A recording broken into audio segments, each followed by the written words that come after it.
네, 이번엔 이제 국내 시장 영향에 대해서 들어봅니다. 색다른 전략이 되겠고요. 한국투자증권 이프렌즈에어팀 장용혁 팀장 함께합니다. 안녕하십니까? 네, 안녕하세요.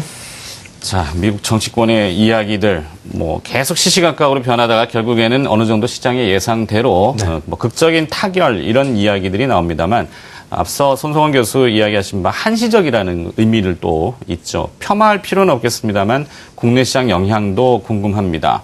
일단 내용을 좀 정리해보고 다 가볼까요, 다시? 네, 팩트만 보죠. 자료 보면서 얘기하겠습니다.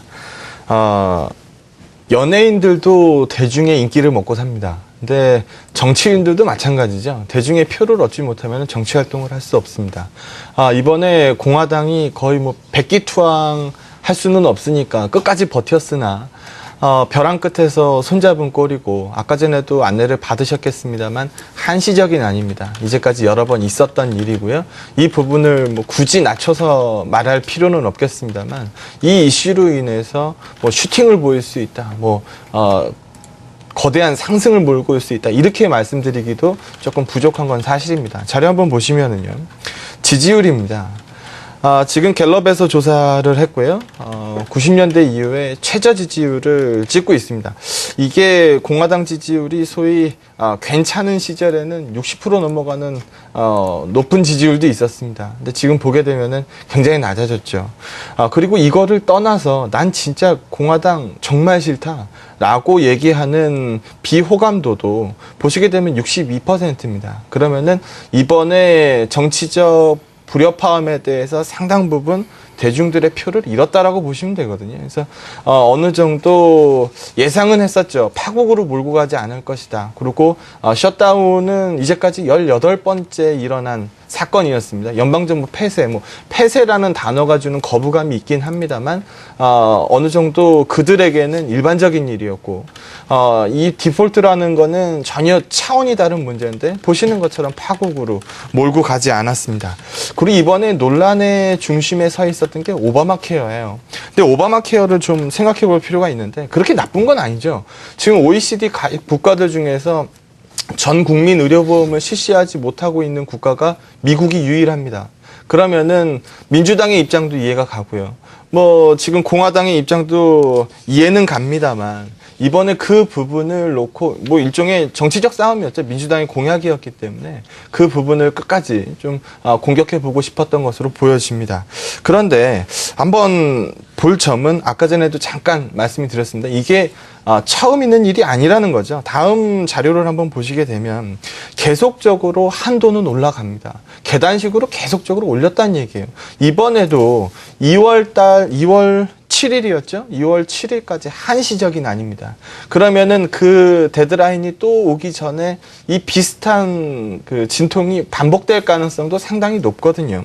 그러고 지금 그 미국의 부채 한도가 여러 번 2011년이었죠. 2011년도 8월에 가졌었던 그 충격을 우리가 기억하고 있기 때문에 계속적으로 이 디폴트 얘기에 대해서 민감하게 나오고는 있습니다만 보시는 것처럼 계단식으로 계속 움직였었기 때문에 여기에 포커스를 맞출 때가 아니라고 보여집니다. 지금 정치권에서 예상했었던 결과로 도출했고 물론 앞으로 하원 표결 과정에서 조금 더 노이즈가 낄 가능성이 있겠습니다만 그럴 가능성이 높아 보이지는 않습니다. 그러면은 일반적으로 불확실성 하나를 해소한 흐름으로 계산할 가능성이 크고 이 부분을 결론적으로 말씀드리면은 큰 상승을 불러올 수 있는 이슈는 아니겠지만 이제까지 시장을 누르던 요인 하나가 해소됐다라고 보시는 게 맞을 것 같습니다. 근데 이거 잘못될 거라고 주가 빠진 거 없죠. 그게 문제입니다. 미리 빠진 부분이 없기 때문에 더 튀어오를 부분을 요 부채한도 협상으로 계산하기에는 약간 곤란하다라고 말씀드리도록 하겠습니다. 네, 그렇다면 전략은 국내 증시에 대해서 어떻게 잡고 있습니까? 네, 그러면은 부채한도 협상에 포커스 맞출 때가 아니라고 말씀을 드렸으니까 우리 피부에 가장 와닿는 부분서부터 봐야죠. 한번 자료 보시면은요.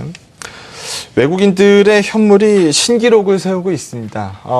보시게 되면 8월 22, 23일서부터 현물은 지속적으로 하루도 빼지 않고 계속 올라갑니다. 근데 보게 되면 선물 시장 쪽에서는 9월 26일 날 퍼포먼스가 한 번 있었고요. 지난 금요일이었죠. 퍼포먼스가 한 번 있었습니다. 그 두 번을 제외하고 나머지는 다 슬로우 되고 있습니다. 선물 시장이 현물 시장에 선행하는 성격이 있고 어제 시장에서도 보셨겠습니다만 현선물이 상당 부분 따로 놀고 있습니다. 이렇게 되기 시작하면은 매매하기 쉬운 시장은 아니죠. 문제는 시장이 저번에도 말씀드렸던 것처럼 달러가 약세로 가 있는 부분, 이게 원화의 강세를 뒷받침하고 원화의 강세를 등에 업은 외국인들이 강하게 치고 들어오는 수급적 이슈가 꺾이지 않는 이상 시장이 크게 흔들릴 이유가 없다라고 말씀을 드렸는데, 이 부분을 믿고 계속 쫓아가다 보면 시장은 견조합니다만 전일 코스닥 시장 무너진 것처럼 종목 시장 쪽에서는 또 얘기가 다르다는 겁니다.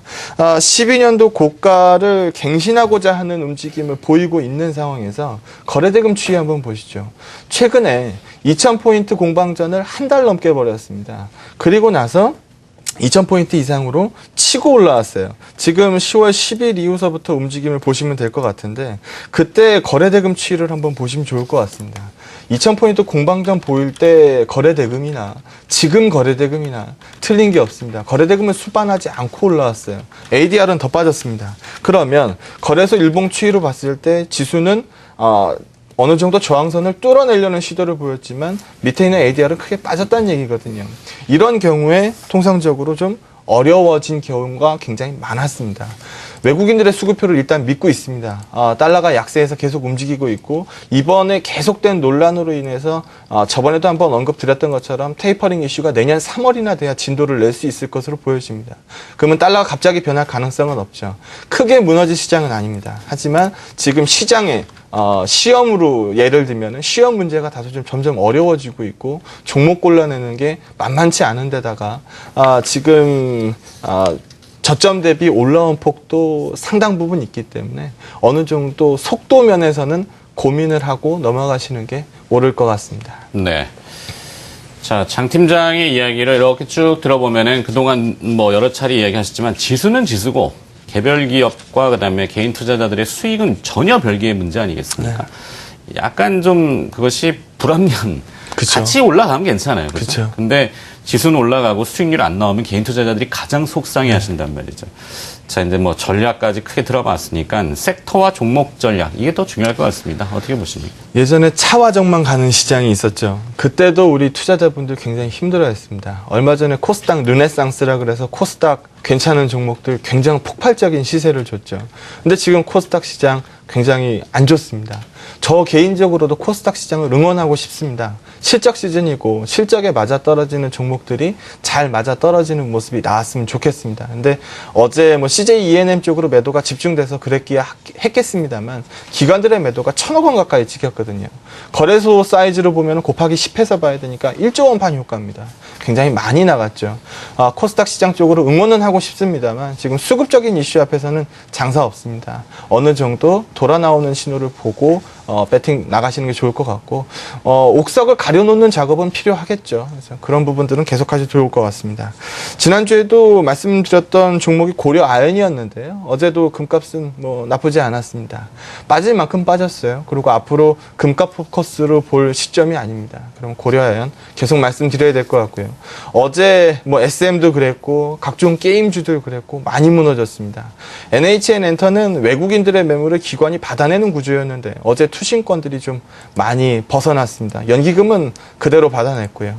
어제 벗어난 하락이 좀 과도하다고 보고 있고요. 시가총액이 1조 5천억대로 떨어졌는데 이 부분은 조금 불합리한 것 같습니다.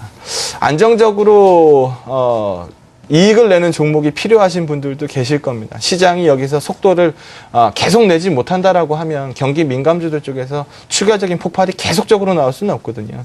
그러면은 어느 정도 지수가 슬로우 속도가 떨어졌을 때 안정적인 이익을 내는 기업이 필요하실 수도 있는데, 그때에 얼맞는 기업은 좋은데이라는 소주를 아시는 분들이 계실 거예요. 무학을 제시해 드리도록 하겠습니다. 네. 자, 전략 다시 잡아봤고요. 한국투자증권 이프렌즈 에어팀의 장용혁 팀장이었습니다. 고맙습니다. 네, 고맙습니다.